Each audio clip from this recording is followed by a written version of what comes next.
藥材咧，佢有6克，有12克，同一個藥材，佢醫嘅嘢或者佢嘅功效都完全唔同。所以你唔好諗住，我識用啦，我淮山我咪用6克咯，我乜嘢用十克咯。其實6克同10克，我哋喺本醫書上面講佢嘅功用都唔同。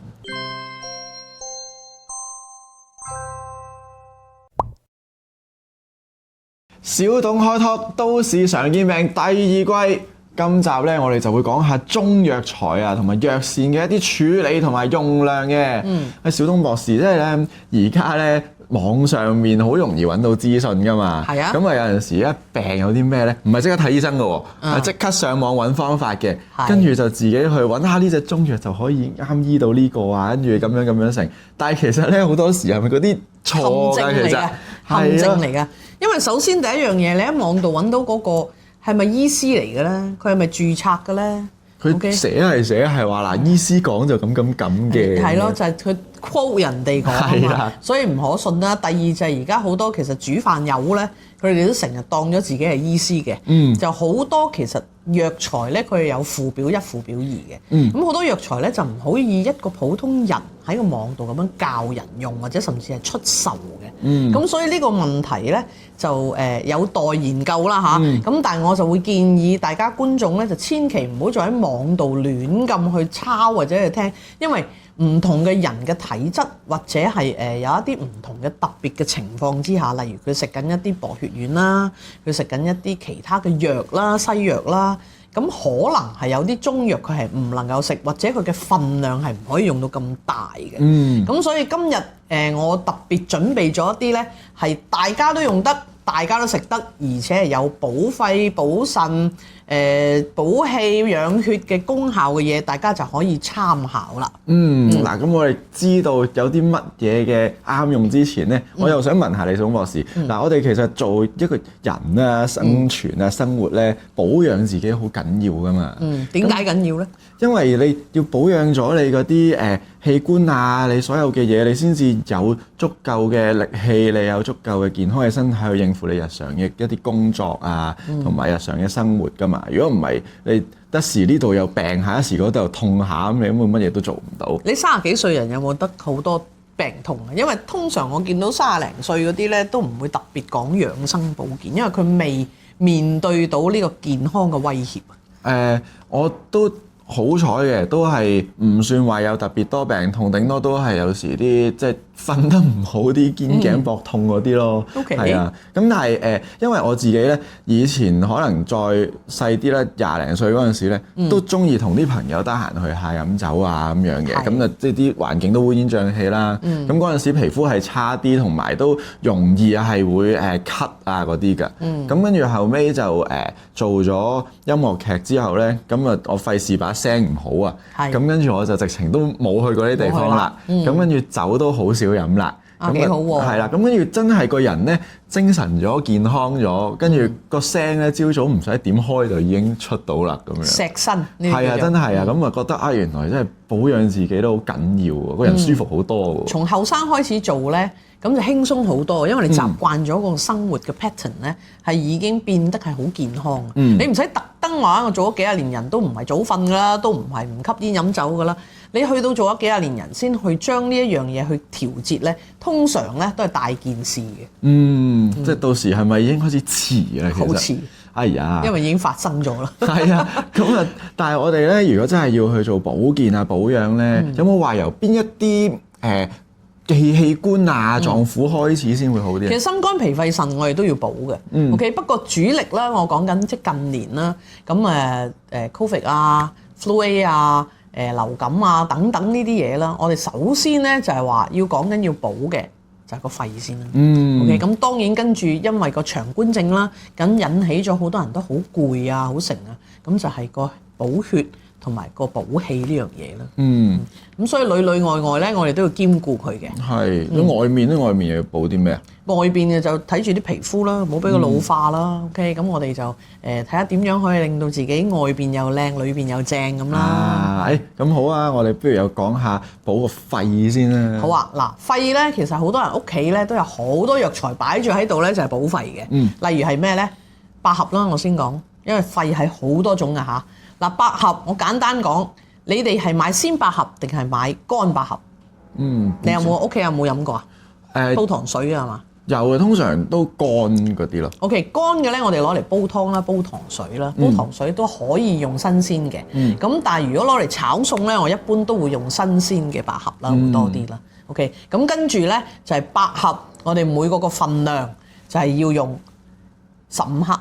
嗱，我講緊而家兩人份量先嚇，我唔講即係因為你唔同人份量又唔同啦。咁今日全部嘅我都係講兩個人嘅份量，用15克嘅百合就已經夠啦。好啦，咁呢啲都補肺啦。玉竹啦，有冇聽過？有。玉竹有玉竹片，有玉竹頭。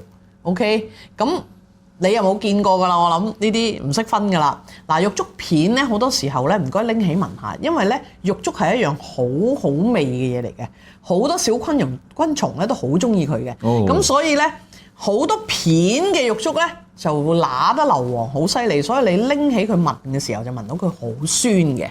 咁所以我就會建議大家用玉竹頭會好啲啦。咁玉竹頭就係野生嘅，兼且咧佢哋係冇噴嘢嘅。咁每一次咧大概咧兩個人份量係用25克。好啦，椰片喎，有好多種椰片嘅喎。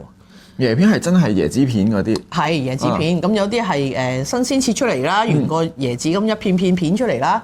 咁有啲就係乾咗，好似一塊薯片咁樣㗎啦。有啲係一條白色嘅好長嘅，買到好鬼貴㗎啦。咁我教大家啦，其實冇乜特別需要去買啲好鬼貴嘅 ，OK？ 因為椰片嗰個補肺嗰個功效、滋陰補肺嗰個潤燥嗰個功效咧，都係一般嘅啫。咁所以咧，你哋係買一啲好似薯片嗰啲咁嘅菲律賓啊、海南啊出產咧呢啲咁嘅椰片咧，你煲湯都係好味㗎。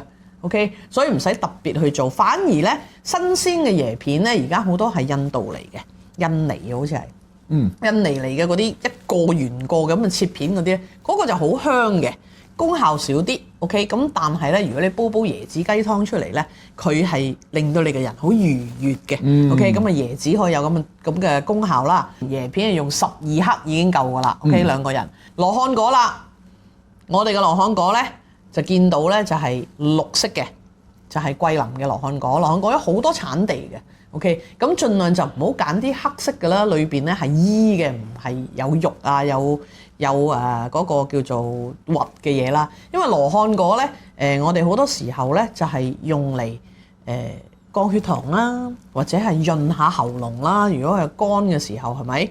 咁所以羅漢果咧，有好多人就話你有冇飲過羅漢果水啊？有啊，呢個成日飲啊。OK， 咁你有冇用埋佢個殼同埋佢啲核啊？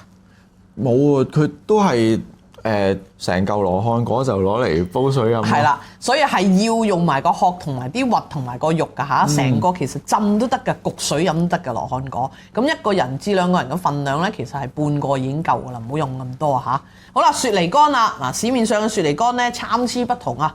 乜色都有啊 ，OK， 咁我哋盡量揀一啲咧唔好漂得太白嘅 ，OK， 佢白咧你要睇埋佢個皮，如果佢個皮好新鮮係黃黃地色嘅，佢唔係用嗰啲鴨梨㗎嚇，咁嗰啲雪梨咧就會比較乾淨啲啦。咁記住都係要揦起聞嘅，因為雪梨乾都係好多啲昆蟲螞蟻啊，佢哋好中意嘅一種食材嚟嘅。咁所以冇酸味冇硫磺就揀嗰樣。嗱，雪梨乾可以用重啲啦。如果兩個人我哋用到30克嘅 ，OK。麥冬哇近年升價升咗3倍啊，因為咧麥冬咧個止咳化痰潤肺咧係做得非常之好嘅功效。如果地道嘅麥冬咧仲貴 ，OK。咁啊一樣啦，都係揀越肥嘟嘟嘅越好啦。咁啊肥嘟嘟就係佢個原產地嘅，因為其他產地嗰啲麥冬咧好鬼瘦隻嘅。OK， 咁啊麥冬咧大概我哋用到15至20克啦。如果兩個人嘅份量，沙參有冇聽過？有，沙參係同玉竹一齊，因為成日都好嘢，好嘢，好嘢。好啦，咁啊沙參咧喺市面上你有冇見過？你有冇買過先？咁啊冇喎。沙參係咁長嘅，有啲咁短一紮嘅。OK， 唔好買咁短一紮嗰啲係平嘢嚟嘅。哦，同埋嗰啲聞上去好大咁酸味嘅。嗰啲就硫磺多啦。係啦。買長嘅，OK， 咁嗰種係正宗嘅沙參，沙參嘅用量大概係15克，兩個人份量。好啦，咁跟住再落去咯，就係南北杏啊，呢個好緊要啦，你就識啦係嘛？係啊，咁你邊樣有毒啊？有小毒啦，我哋唔好講到咁恐怖啦。即係南杏同北杏其中一樣嘢有毒㗎？咦，係啊，我唔知㗎喎。而家講俾你知。咁我估下先。你估啊？南杏啦。南杏係冇毒嘅。哎呀，OK，咁啊南杏咧，其實係我哋所有出邊食杏仁糊咧，都係用南杏嚟做嘅。OK，咁啊佢咧就基本上係大粒啲啦。咁啊北杏咧就細粒啲，我哋叫苦杏仁啦。咁如果我哋平時你攞嚟煲藥止咳化痰或者煲湯咧，我哋就會用南杏可以用到20克，但係北杏咧我哋會用6克就算數㗎啦。好啦，跟住就到冬蟲夏草呢樣見過啦啩？呢個見過啦，好似好名貴咁啊！係啊，有冇食過啊？呢個我食過蟲草花咯，係咪兩樣嘢嚟㗎？係兩樣嘢嚟嘅。蟲草花係養殖嘅，冬蟲夏草咧係野生嘅。OK，咁而冬蟲夏草咧最出名嘅地域咧就係西藏出嘅。但係而家咧因為太多啲不法商人咧，佢哋咧就會用一啲川草啦，或者係阿拉伯啊，好多個國家都有蟲草嘅啊。嗰啲做工咧都係好劣質嘅，你會見到個樣都唔係好似一條蟲咁樣嘅。咁啊變咗咧而家搞到個蟲草 market 咧就好混亂嘅。咁我都會建議大家係去啲有商譽嘅地方買啦。咁蟲草咧就可以潤肺止咳啦，但係佢冇抗癌嘅作用㗎嚇，記住。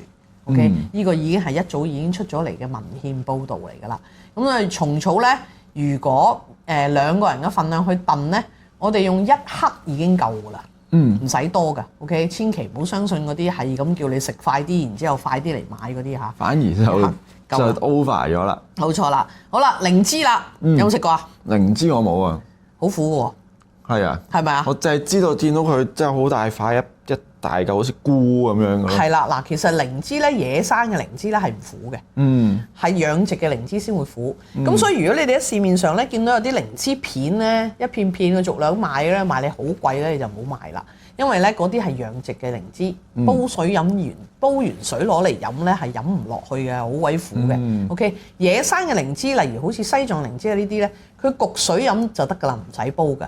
佢焗完水咧，嗰個味道係好甘香嘅，飲落個喉嚨係好舒服嘅。OK， 呢啲就係野生靈芝。咁但係佢野生同埋自己養殖，除咗味道唔同，功效上係咪差唔多㗎？哦，每一隻靈芝都有唔同嘅功效啊！有啲靈芝係養肝，有啲靈芝係好瞓啲，有啲靈芝甚至可以係通血管，即係隻靈芝佢用嘅功效都唔同嘅。其實以我所認識嘅靈芝當中，我識得17隻、18隻嘅靈芝嘅。OK， 咁所以咧靈芝我就唔逐樣講啦，因為咧喺市面上咧，你哋基本上就係買到養殖嘅靈芝片啦。咁野生靈芝係好少有嘅，咁所以我盡量都唔希望你哋買到養殖嘅嘢嚟飲係冇用嘅，因為係啦。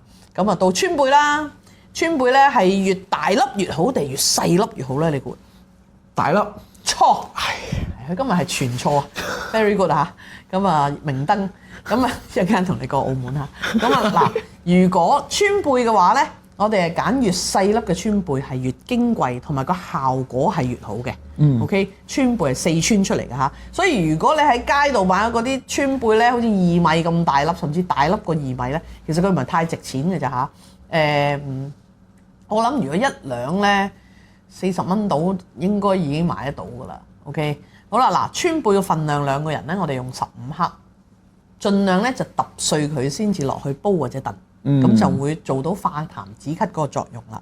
陳皮啦，經常俾人呃㗎啦，係咪？陳皮就咩啦？因為有太多唔同嘅款啊嘛。係啊，同埋產地又唔同啦，樣又唔同啦。你話俾我聽10年。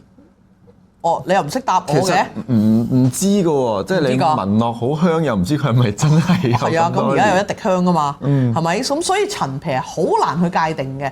咁我都係嗰句啦，揀啲一般價錢就算啦。同埋咧，喺街市度晒嗰啲咧，青青地又紅紅地亂咁溝晒嚟晒嗰啲陳皮咧，話自家晒嗰啲咧就唔好信啦，因為嗰啲就未必係新會金嘅陳皮嚟嘅，效果係冇㗎嚇。都直情係冇添啊！冇啊，橙皮係冇效果。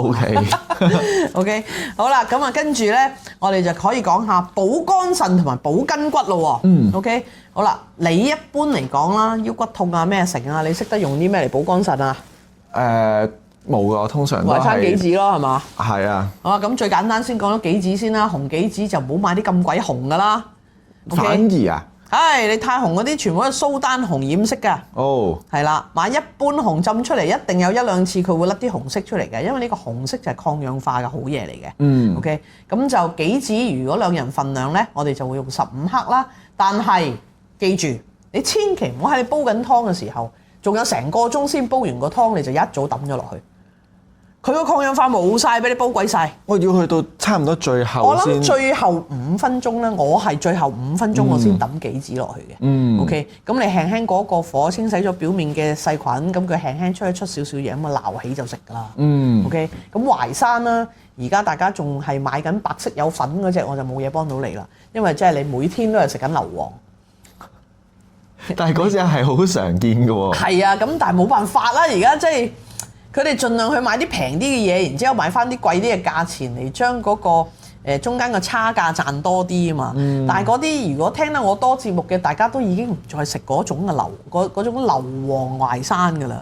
我哋亦都唔再食生晒淮山嚇，記住，因為我喺度講嘅生晒淮山好多烏蠅嬲嘅。嗰個淮山生實咗嗰粒曬乾咗嘅時候咧，我諗嗰啲蟲卵咧，烏蠅蟲卵基本上都夾住晒喺個淮山裏邊，好鬼恐怖嘅。咁所以而家我哋咧一般嚟講都係會買烘乾淮山，烘乾佢即係用機。OK， 咁啊佢個色係象牙色啦，米米地色啦，新鮮整出嚟嗰陣時都幾白嘅，不過你要摸到佢面上面冇粉嘅。OK， 咁佢會氧化㗎嚇。咁淮山嘅份量我哋大概2個人，我哋要用到30克嘅。先至有用啊！你冇諗住咧煲咩湯咧，擺兩塊落去就算㗎啦嘛！佢哋呢個真係啲好勁咁樣嚇，哇幾專業啊！學咗嗰啲亂咁執藥嗰啲掌櫃啊！嗱，記住啊，藥材咧佢有6克，有12克，同一個藥材佢醫嘅嘢或者佢嘅功效都完全唔同。所以你唔好諗住，我識用啦，我淮山我咪用6克咯，我乜嘢用10克咯。其實6克同10克，我哋喺本醫書上面講佢嘅功用都唔同。OK， 好啦，嗱，杜仲巴戟天識啦啩？有聽過。OK， 杜仲都係補肝腎嘅嘢，巴戟天一樣。杜仲咧仲可以有降血壓嘅功效嚟嘅。咁如果2個人煲湯咧，我就覺得杜仲可以用到15克或者20克啦，因為佢有陣味咧，我就覺得唔係咁好嘅，咁我就唔係咁中意用杜仲去煲湯，免得過都唔好啦嚇。但係有冇其他嘢可以代替？有好多嘅，一陣間講俾你聽。好啊。嗱，巴戟天啦，巴戟天都係用15克就算㗎啦嚇。咁呢啲冇乜特別啦，個杜仲係分厚絲同唔厚絲啦。咁如果越厚絲嘅杜仲咧，佢嘅營養同補腎功效係越豐富嘅。好啦，到鹿茸啦喎。再嚟過，重新問你一次。係。鹿茸喺邊度？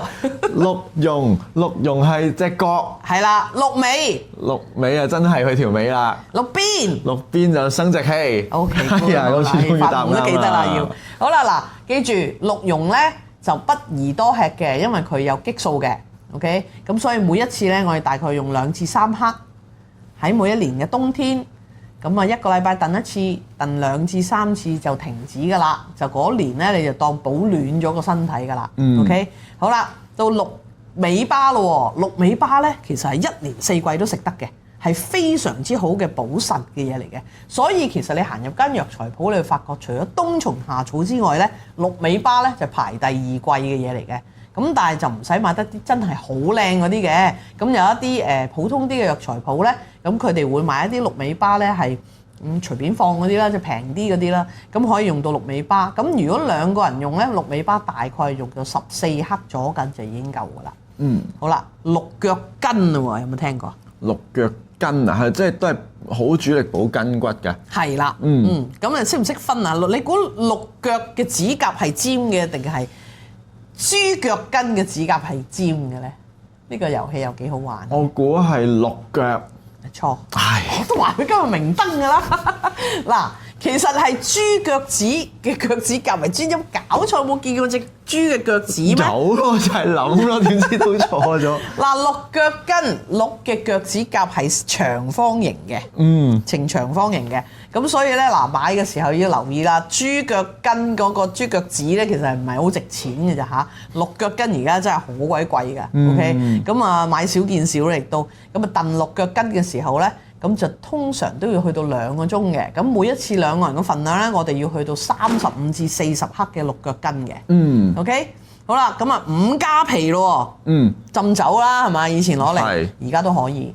咁同埋咧，其實你哋可以試下咧，攞啲補肝益腎嘅藥材愛嚟浸蜜糖嘅喎。咁咪好飲。蒸咗佢先，好簡單。即係譬如我話我用鹿尾，我用鹿茸、杞子、淮山、杜仲、巴戟天呢啲冚唪唥得㗎啦。OK， 咁你將佢咧冚唪唥擺落去個鑊度蒸佢大概20分鐘至30分鐘啦。咁跟住將呢扎嘢咧全部浸落嗰罐大蜜糖裏邊。你浸佢大概1-2個月咧，你滗啲蜜糖出嚟開水飲咧，你已經有補肝腎嗰個效果。哦，就已經係嗰啲精華入曬個蜜糖度。冇錯啦，嗱呢個補肝腎啦，跟住我哋補血咯，就講到呢啲你實識啦，當歸識唔識啊？當歸有聽過啊？有冇激素㗎？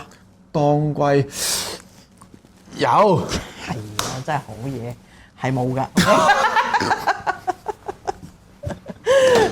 佢真係連過5關5盞燈啊！你好啊嗱，記住當歸係冇激素嘅。咁一般嚟講咧，我哋用喺啲婦科啊或者係啲貧血嘅人身上面咧，佢係好好用嘅。OK，咁所以當歸咧，其實2個人嘅份量，我哋唔使用得多，因為佢比較熱啲，我哋用12克就已經夠噶啦。好多人其實好中意用當歸㗎，好香嘅燉個湯出嚟。同埋真係女士就好多時會飲啦，因為我阿媽、阿婆、阿妹啊咁樣，係咯，四物湯啊嘛。係啊，當歸要配咩啊？熟地。OK， 熟地咧，我哋如果2個人份量咧，就用到20克。咁清楚下生地同熟地，不過熟地咧就養血多啲嘅。好啦，俾咗樣嘢好靚嘅你，紅棗識佢啦啩？紅棗識。藍棗識唔識啊？藍棗少聽啲啊，我係嘛？OK， 紅棗係咩色啊？紅色咯。藍棗咧？藍色咯。好中意你。熊貓咧？熊貓白色嘅，唔係紅色。係。好啦，嗱，藍棗咧係黑色嘅。哦。嗱，市面上唔好俾人呃嚇，有一種叫馬牙棗。點分咧？佢個樣個形態一模一樣嘅，即係都係咁上下一粒長長地、巢巢地嘅。OK， 咁好簡單，你拿起攣。如果馬牙棗即係好平嘅嘢啦嚇，馬牙棗冇乜特別大用途嘅，一攣佢會散嘅，同埋你可以揾把刀去切佢咧，可以攞得到粒核出嚟嘅，嗰粒嘢係流嘅，冇用。哦，係啊，係正藍棗，正浙江藍棗道地嘅藍棗，係咬又咬唔開，攣又攣唔爛嘅。咁硬啫？係冇得拎咗個核出嚟去燉嘅，係要原粒懟落去嘅。OK， 所以咁樣就識分啦，係咪？正藍棗咧爭好遠嘅價錢，爭成15倍啊！哇 OK， 好多個爭。咁唔正宗嗰隻就直情係冇功效嘅，定係得少少？甜咯，補益功效咯，補下你啲血糖咯，係啦，冇需要嘛，係咪？唔使。係啦，好啦，阿膠啦，呢樣係一樣好好嘅養血補血嘅嘢嚟嘅。OK， 咁啊，當然有啲人會覺得，哇！你用殺咗隻騾仔皮咁。其實而家都冇得好講嘅，因為你食魚翅又係咁，又係要劏咗佢抌翻落去㗎啦。你劏豬殺牛唔使，又係好慘啊！其實食所有嘅食物食材都係好慘嘅。咁係咪真係要變咗食齋呢？我最近睇到有一個連植物原來佢都有情緒嘅喎。我睇過一個哇！呢個視頻好震撼啊！不如同大家 share 少少。我如果有2棵同一樣嘅植物喺度，OK， 咁咧有一個人行入去就將呢棵植物斬爛晒佢。好啦，咁跟住呢度有走咗咯喎。好啦，咁呢一棵植物咧，佢哋就揾一啲測謊機、啲測神經嗰啲咁嘅 sensitive 嘅機器就 mon 住佢啦。咁咧有一班人唔識嘅行入去。咁佢好平靜喎，呢棵樹，即係嗰個喺個 mon 上邊咧就一路好慢嘅。係，跟住咧嗰個殺隔離嗰棵樹嗰條友行入去，佢掂嗰棵嘢咧都未掂到佢咋，佢已經癲咗啦。即係其實植物都係有情緒、有痛嘅感覺嘅。OK， 咁所以咧嗱，我哋而家講阿膠，佢哋都係滋養我哋嘅身體啦。好啦，咁阿膠係咪就咁用啲黃酒浸咗佢就可以攞嚟燉咧？千祈唔好。因為對你個胃會造成好大嘅負荷，好難飲同埋陣味，所以我哋通常都會點做咧？會炒咗去做阿膠豬。OK， 呢個我遲啲教你哋嚇。咁啊，因為現成係街度有得賣嘅阿膠豬，咁你啊現成買係最好嘅。咁阿膠豬咧，大概每一次咧就用大概15克去燉嘅，2個人份量嚇。係啦，咁啊燉咗出嚟咧，佢第一佢唔會傷你個脾胃，唔會令到你好飽飽滯滯唔舒服啊。咁就會好好多嘅。最後一樣嘢啦，何首烏同雞血藤兩樣都係補血嘅。OK， 咁何首烏食得多咧就會有少少屙嘅。咁所以我哋咧而家咧就會用補血嘅方法，就用雞血藤。雞血藤係啲好大塊，好似有間條嘅木咁樣嘅，好得意。係。咁用佢咧，佢係補咩咧？補筋骨肌肉上面嘅血喎。哦，但係同何首烏補嘅血就唔一樣。何首烏補嘅可能係我哋嘅人嘅精血咯，另外一樣嘢。OK， 咁但係用雞血藤保養嗰個血咧都 OK 嘅，都做得到嘅可以。咁何首烏咧，我哋就用15克啦。如果要用嘅，咁雞血藤我哋可以用到30克嘅。好啦，嗱呢個就補血啦個方法啦，補氣啦簡單啊，黨參北芪同人參。其實我哋叫四大天王，知邊四大啊？黨參北芪淮山杞子就四大天王。哦，即係點解啊？呢四種係你總之用呢四大天王落去煲乜燉乜都係非常好嘅嘢，唔使記啊。OK， 好啦，嗱黨參用如果兩個人份量，我哋用20克；北芪兩個人份量，我哋都係用20克。OK， 咁人參咯，哇太多種啦！人參有紅色㗎啦，白色嗰種人參叫咩啊？白色嗰啲叫咩啊？叫外國嘅。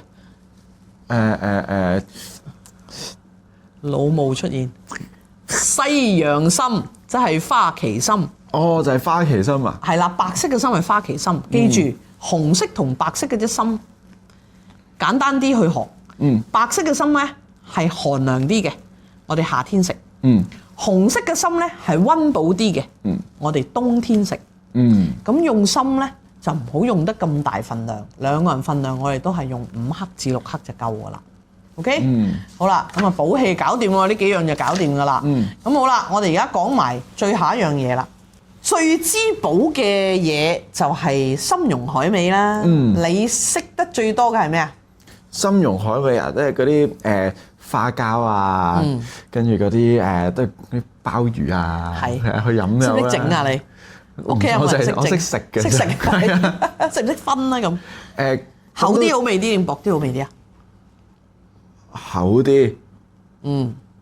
好啊，你自己食啫嘛。係啊。係啊，厚啲好味啲啊。厚啲好味啲。即係花膠扒嗰啲。係啦係啦。係啦。好啦，嗱記住下，如果要買唔係㗎，你都係答錯嘅。係咩？算啦，我都費事話你啦。嗱，其實咧花膠咧，我哋就煲湯燉湯啦，咁當然啦攞嚟炆可以嘅，但係走晒啲膠啦，嗰啲咁厚嗰啲膠咧，而家係揾唔到係野生㗎啦，一定係養殖㗎啦。咁所以咧，如果剩翻嗰啲係你好易分嘅，其實養殖嘅花膠咧，佢係好白色嘅，就冇乜氧化到，因為如果係野生嘅花膠咧，佢海水上嚟咧，佢係會氧化嘅，佢係變得好黃嘅，個色好舊嘅。我記得啦，我有次拍節目咧，有個參茸海味鋪嘅，即係做個訪問啦。佢話最靚嗰啲花膠啊，係你好大塊啦，跟住你擺喺度咧，佢係透光，係見到後面嗰啲就係靚咯。可以係咁講嘅，就係睇下佢係邊一個種類喎，仲要分喎。係嘅。所以咧，佢係好多好多唔同種類花膠，我哋都好難去界定。我哋只係可以相信你攞起身去聞啦個氣味啦，同埋佢嘅顏色啦，究竟係咪真係野生啊，定係養殖翻嚟？因為養殖咧好大鑊㗎。養殖點解我唔建議大家食呢？就係因為你只要養一條魚，如果你要養大佢嘅，你又唔可以俾佢爛身爛尾，因為唔值錢，啲人唔買㗎嘛。咁你不斷要落嗰啲抗生素咯，仲有咩啊？孔雀石綠咯，呢啲全部都係致癌嘅嘢啫。嗰啲孔雀石綠係咁大桶啊，一桶一日要落3次嘅喎。唔係嘛？係，我覺得當其時我喺新會做緊實習醫生嘅時候呢，有一個我有一個病人就係做魚塘嘅，佢就帶我去佢魚塘度玩咯。咁原來佢喺度揈緊嗰啲我要預糧嚟嘅，但係到最後佢話俾我聽係抗生素嚟嘅。係啊。咁我就以後都唔再食河裏邊嘅嘢啦，即係魚塘裏邊嘅嘢啦。哇！OK， 好啦，嗱，咁花膠啦、海參啦，仲有 OK，咁海參就而家咧，我哋就食加拉柏哥嘅海參啦，可能你未聽過啦，係復活島嗰邊啦，喺南美嗰邊嘅，呢個係1年之後開發一次，俾啲外人入嚟去參觀啊，去玩嘅。咁啲人咧好鬼聰明㗎，就係嗰1個禮拜咧就揾晒人潛水人員去執晒佢啲海參翻嚟，就攞嚟賣。呢個係仲係唯一仲係野生嘅海參。其他嘅刺參啊、乜參、物參咧，我就覺得而家都已經係即係我哋嘅圈養啦，都係喺度海度，不過佢係都係養殖翻嚟嘅。咁啊到最後就鮑魚啦，而家啲鮑魚全部都養㗎啦。OK， 好難揾到野生嘅吉品鮑啊，或者其他鮑魚啦。咁所以咧，我覺得啲貴價嘅嘢咧，而家係唔同以前嗰啲係咁靚嘅。咁但係你都勉強偶然都仲會揾到嘅。咁但係喺食用嗰方面咧，我都會建議大家盡量係唔好食養殖嘅嘢會多啲咯。不過真係盡量啦，因為一係就好難揾到又可能價錢好高啦。係啊，同埋咧頭先即係小東博士去講，即係我哋食嘅所有嘢咧，可能都點都會牽涉到啲殘忍啦。咁我就覺得我哋大家懷住一個感恩嘅心去食咧，咁就 OK 㗎啦。係啊，咁但係咧，我哋即係咁多嘅呢一啲唔同嘅藥材啊，一啲食療上嘅嘢，咁我哋點樣分佢係煲好啊，定係燉好啊？同埋啲時間嗰啲又點？大部分嘅藥材咧，煲同燉都得㗎，但係如果你攞嚟燉咧，唔好燉得咁耐咯，2個鐘到已經夠㗎啦。咁冬蟲草呢啲當然你唔會攞嚟煲啦，因為嘥咗啦喺煲湯裏邊，係咪？咁啊清燉嘅嘢，即係越貴重嘅藥材咧，我哋盡量係清燉佢會好啲，或者加2粒紅棗就算數㗎啦。其他藥材全部都可以攞嚟煲。記住，老火湯係比較燥嘅。如果你係需要，譬如你話要清肺嘅滋陰潤肺，我哋頭先講緊百合啊、麥冬啊、沙參啊呢啲咧，係好清熱嘅清潤嘅嘢咧，唔好咁早擺落個湯度住。煲咗瘦肉先，煲咗雞先，1個鐘之後至個半鐘你先抌嗰個藥材落去，煲多半個鐘至9個字就夠㗎啦。如果唔係咧，你會將啲藥材咧由佢滋陰嗰個性質就變得燥熱啦。係咁啊！真係多謝晒小東博士嘅分享啊！咁我哋一連咁多集咧，小東博士講咗咁多嘅一啲唔同嘅都市病啦，同埋養生嘅技巧咧，都希望可以令到大家嘅身體再健康啲啦。咁話咁快，我哋又去咗最後一集啦。小東博士，今集有咩餸啊？今集啊，我就諗住將咧頭先我講咁多嘢咧，大家其實記唔切嘅，咁所以咧我會整合佢變咗一個表，咁然之後咧就俾大家咧就一張個就擺喺屋企咧，第時喺個廚房度要煲湯嘅時候就望一望啊，我玉竹要擺幾多，我2個人飲，我百合要擺幾多，咁樣咧你先煲到一個正啱嘅藥膳湯方。咁所以咧就送出呢一個表會最好喎，大家有實用啊！好啊，嗱，咁呢一個表咧，我相信就唔限數量啦，係嘛？唔限啊！唔限啊，係啦，最後一集啦，大贈送啊！但係咧都唔係免費有得攞㗎，都要咧 subscribe 啦、like 同埋 share 咗小東博士呢一個 YouTube channel 先至得㗎。咁啊將嗰個 cap 圖咧 send 翻去呢一個 WhatsApp 嗰度。咁總之 send 親過嚟，小東博士就會送俾你㗎啦。咁有咩問題就喺下面嗰度留言問翻啦。咁我哋下一季希望有機會再見啦，拜拜。小董醫師門市位於銅鑼灣同觀塘，如果想預約小董診症，可以打電話或者透過 WhatsApp 預約。想繼續第一時間收到小董影片，就記得讚好、分享同埋訂閱啦。